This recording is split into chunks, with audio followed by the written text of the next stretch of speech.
I'm Alex Morash, and let's queer up the USA View. Police arrest man accused of anti-gay threats near D.C. Black Pride event. D.C. police arrested a Maryland man after he allegedly threatened to shoot an employee while using anti-gay slurs at Ben's Next Door restaurant and bar in Northwest Washington during Memorial Day weekend.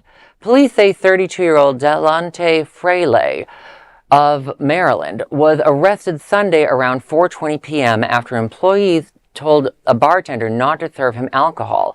According to a police statement, quote, the suspect overheard the employee and threatened to shoot the employee and used homophobic slurs against the employee, end quote. Police claim that when the employee left work, Fraley was allegedly standing near the employee's vehicle. The employee returned to the restaurant and called the police. Officers then took Fraley into custody. The Washington Blade reports that prosecutors upgraded the charge from felony threats to threatening to injure or kidnap a person. A police affidavit says when the employee told Fraley he was not welcome in the restaurant because of alleged anti-gay remarks, the defendant became irate, stating, I know where your Tesla is at. See me outside, faggot. I will slap your ass and I will shoot your ass.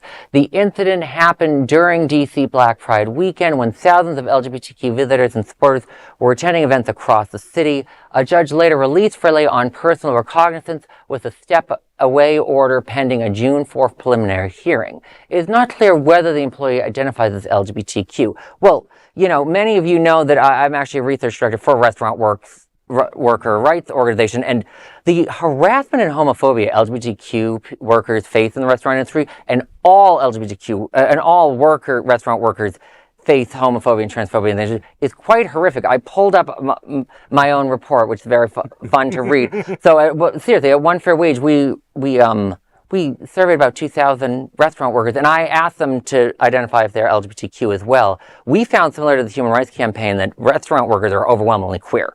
So 20% of the restaurant industry is queer. According to HRC, the largest employer of queer people are restaurants.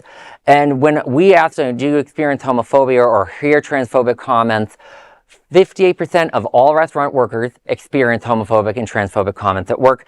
81% of all LGBTQ restaurant workers do, and LGBTQ restaurant workers experience the highest level of sexual harassment. So this story to me, unfortunately, is just an everyday experience of talking to restaurant workers. And that's what really just is so tragic about this story. And also whether the victim is gay or LGBTQ or not, it doesn't matter. Exactly. It's the perp's assumption that they are LGBTQ that causes this, and that's why it should be a hate crime.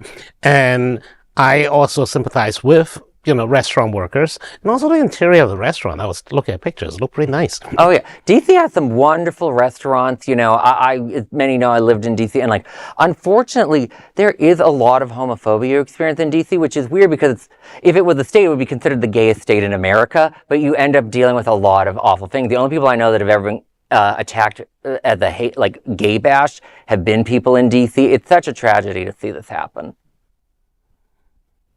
Okay. Unfortunately, it happens everywhere. Yeah, that's true. Well,